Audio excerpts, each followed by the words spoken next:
What's up, guys? So I thought I got my retro camera out. I got my 5D Mark II charged up to battery. Haven't used it in a while.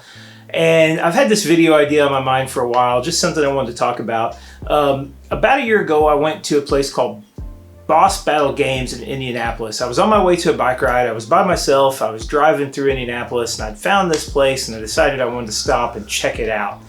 And so Boss Battle Games is like a retro arcade. So they have all kinds of arcade cabinets from the 80s, 90s, 2000s, modern ones, old ones. It's a pretty big shop in a mall. They had a bunch of pinball. And for $20, you could come in and play unlimited play. Everything was free. There was no quarters involved. You just came in and played. Now, I loved arcades when I was growing up. I went to them as much as I could. My first memory of an arcade, my uncle and his fiance took me when I was a little kid, probably like 4 or 5 years old. I barely remember it. All the machines were too tall. I had to step back, and I was watching people play. It was like a smoky, dark room, and because you could smoke indoors back then. This was probably like 1984 or something. And anyway, I just remember like there was, the pinball and like flashing lights and lasers on the screens, and it looked really cool. And so I really wanted to do that. Now that arcade closed before I was ever old enough to go by myself. But growing up, me and my friends would go to like the bowling alley and the skating ring. There was like lots of options, places. Like most restaurants had 2 or 3 or more arcade cabinets. Some of my favorite places to eat when I was growing up, we'd have, there'd be an arcade. But I never really had many quarters. My parents were going to be like, here's a handful of quarters, go have fun. Very often, most of the time it was like I had maybe 2 quarters to play a couple games. So, like it was a big deal to get to play. And so I've always wanted to, get a chance to go back and like spend some more time and play some more of these games. Arcades, all that stuff is gone now. It's pretty much a lost thing. If you go to arcades, you might have a couple, big driving games or big shooting games, but it's usually more like the, whack-a-mole and skee-ball and stuff like that, which can be fun. But anyway, Boss Battle Games looked like it was going to be like a great place to go relive some of my childhood. I was really looking forward to getting in there. So I found the place. I paid my $20. I got my bracelet for all day unlimited play.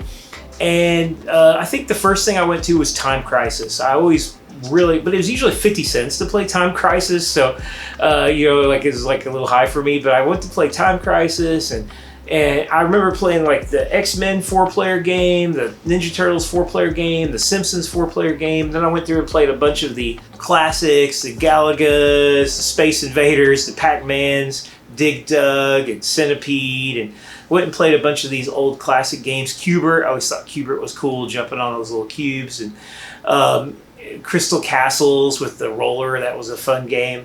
And so I went and played a bunch of the retro games. I played some pinball, and then I tried there had a couple driving games. I think they might have had Outrun, and I always thought that was super cool. So I played a bunch of these games, and I was like expecting this to just be the most exciting, fun-filled, experience of my life. And really quickly, I got really let down, really depressed, really disappointed in this place. And it had nothing to do with the place. I mean, it was great. The machines were all in working order. It was really cool, decorated.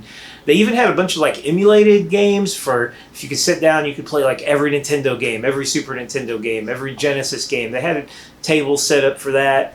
And so it was a really great place. But I was really disappointed, and I remember leaving there like almost really sad. Like it wasn't so much that I'd like wasted $20 or anything like that. It was more like I just had like this childhood memory that I thought I was going to relive. Instead, was like really, really, really just sad. So why was it so bad, and why did it let me down so much? So I think the 3 reasons are this. First off, unlimited play. Unlimited play took all consequences out of it. It didn't matter if I did well. It didn't matter if I did badly.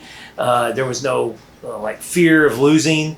And so that very limited, 25 cents per game and maybe only having 4 quarters to play really, really made it high stakes when I was growing up. It really mattered if I died. So I'd get pretty invested in it. But now I was just like, continue.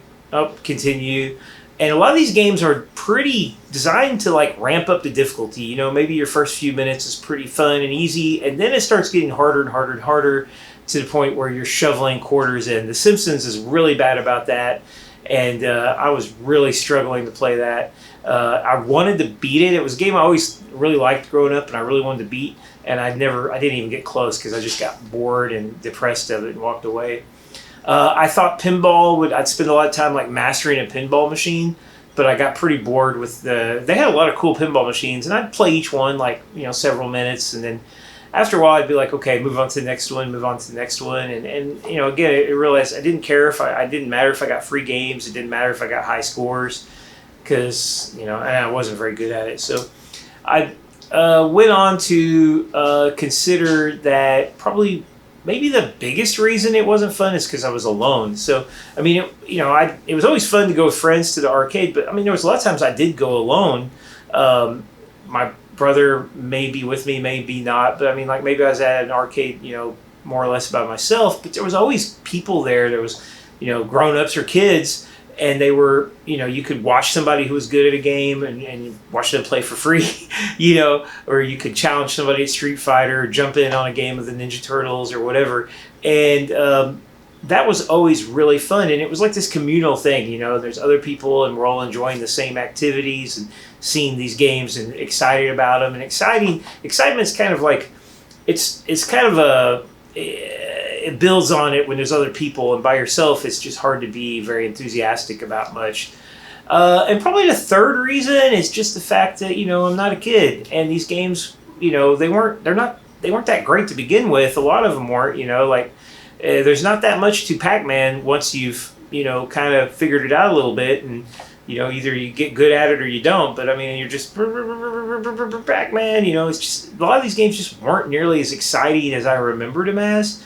And it was pretty easy to just get really sick of it really fast. So maybe if I had kids and I took them to a place like this and kind of got to maybe see it through their eyes, that might be fun. Or maybe if a bunch of my friends got together, I don't think we'd enjoy it any more than I did by myself, but maybe it would be kind of fun to go back and try to play these games with friends. So I would say that if you think you might be interested in retro games or something, this is a great place to go, but don't go by yourself.